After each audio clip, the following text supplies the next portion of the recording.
The next stage venue in the rally was the 4.3 kilometer long Sailor Gully stage.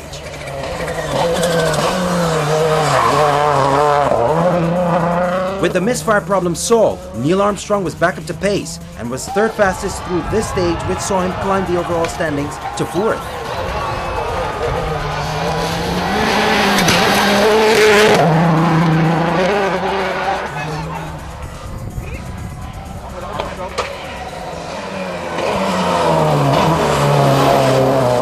Paul Burt had to settle for second place through this stage, but he still maintained his overall lead in the rally. Stage 5 through this venue was cancelled.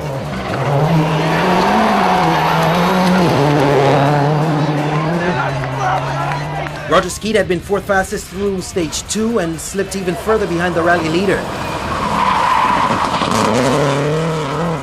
He was now 5 seconds adrift of the leader and 4 seconds adrift of the second place crew.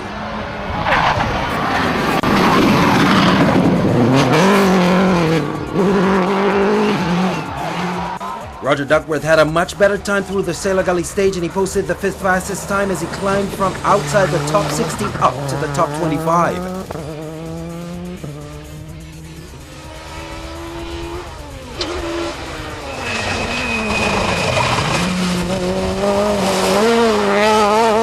Roger Mayer slipped from inside the overall top 10 to 16th on the stage. He was now adrift by 8 seconds from the class leader.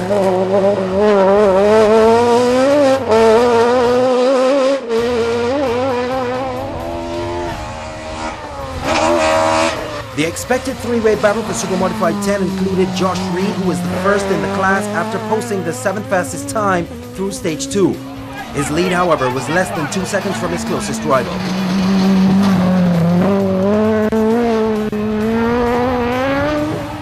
Kevin Proctor was one of the 3 drivers that posted times within less than a second of each other in the WRC2 class.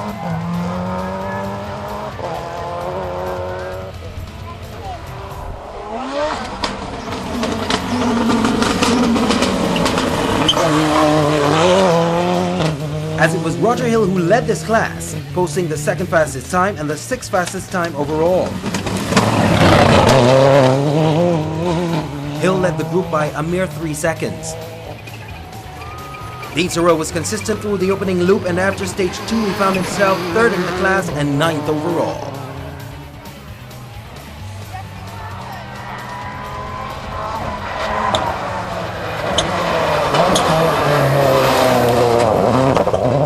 Jamaica's Jeffrey Panton was absolutely flying, and in an impressive stage performance, he posted the fastest time. However, he still trailed the leader by just under 2 seconds.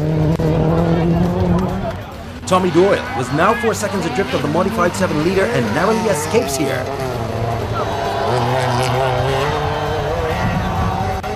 Andrew Jones was caught out by the dust and the gravel in this corner at Sailor Gully. Eric Allenby managed to keep the car pointing in the general direction he wanted to go.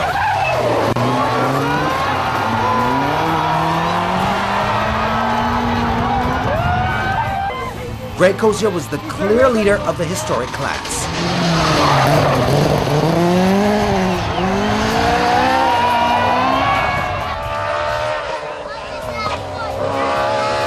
Cliff Rowett only managed to complete 1 stage in his Toyota Starlet Flow Glow before the lunch halt.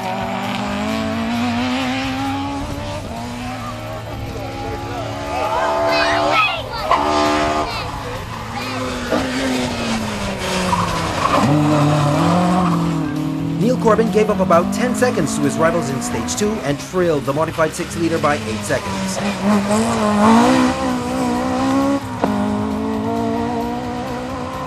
Danny O'Brien was one of the record numbers coming from Ireland, and he was 4th in Super Modified 9.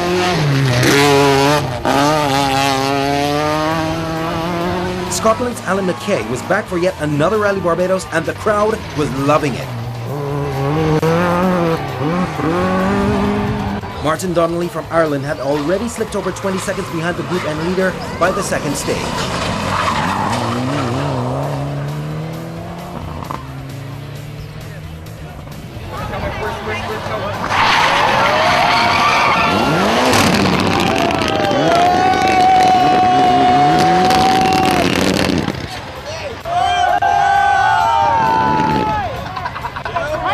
In In his first competitive event in the car, Mark Thompson was still on a learning curve, and this mistake saw him drop to 16 seconds behind the Group N leader.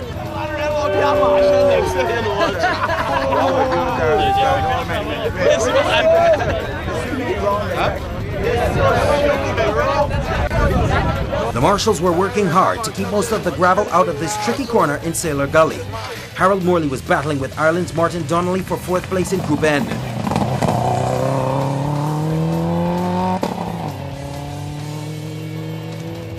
Avinash Chatrani was one of only 3 competitors in Group A. Martin Atwell was 4th in Super Modified 12, only split seconds off 3rd place.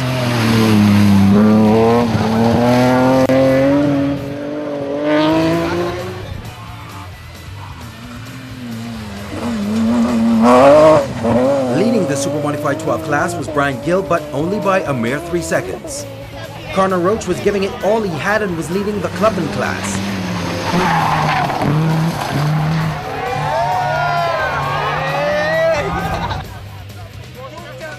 On to the Springville Dark Hole stage.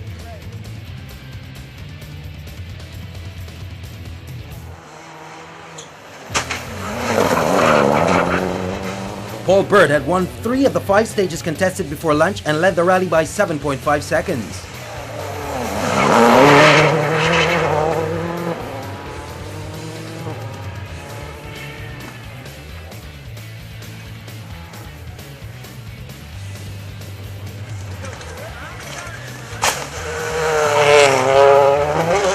Neil Armstrong was still lying in 4th place, adrift of Bird by 19.6 seconds.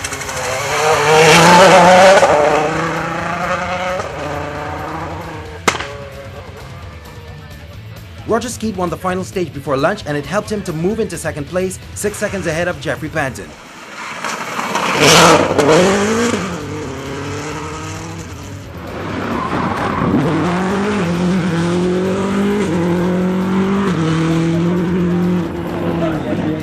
Roger Duckworth was 5th fastest on this 6-kilometer Springvale stage and 11th overall at lunch.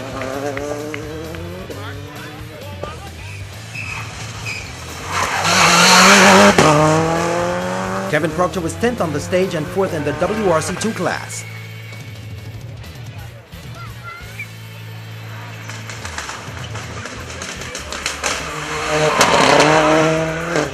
Leading the WRC2 class by about 16 seconds was Roger Hill.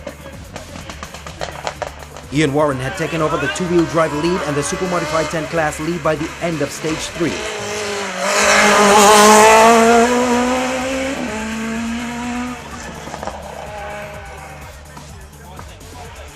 Dean Sorrell was 9th overall at lunch and 3rd in WRC2. Jeffrey Panton was 2nd for most of the morning but fell behind on the final stage and had to settle for 3rd at the moment.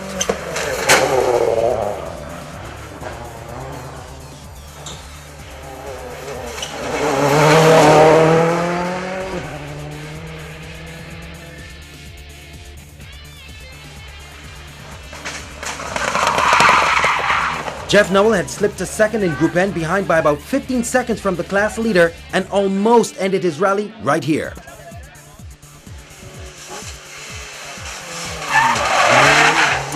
Nigel Warswick was sliding through the corners in Barbados, and he was also up to 2nd place in Super Modified 11. Ireland's Maurice Muffet was one of the drivers who quickly won the hearts of the knowledgeable Bajan fans. With the back end of the Toyota Starlet seemingly itching to break away with every request for more power by Muffet's right foot, the car was a joy to watch.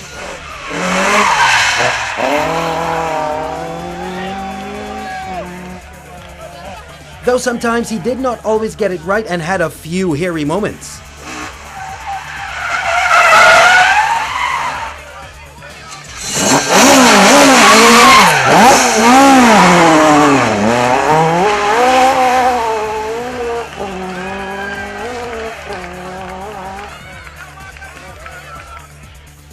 Northern Ireland's Joe McQuillan was only 8 seconds off the Group A leader by lunch.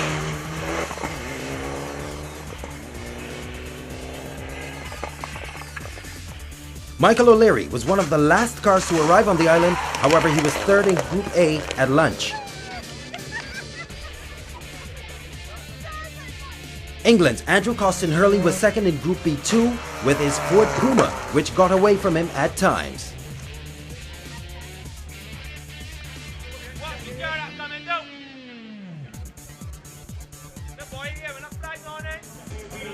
So, Rally Barbados 2013 continues next time on your favorite motorsport show, Race 1.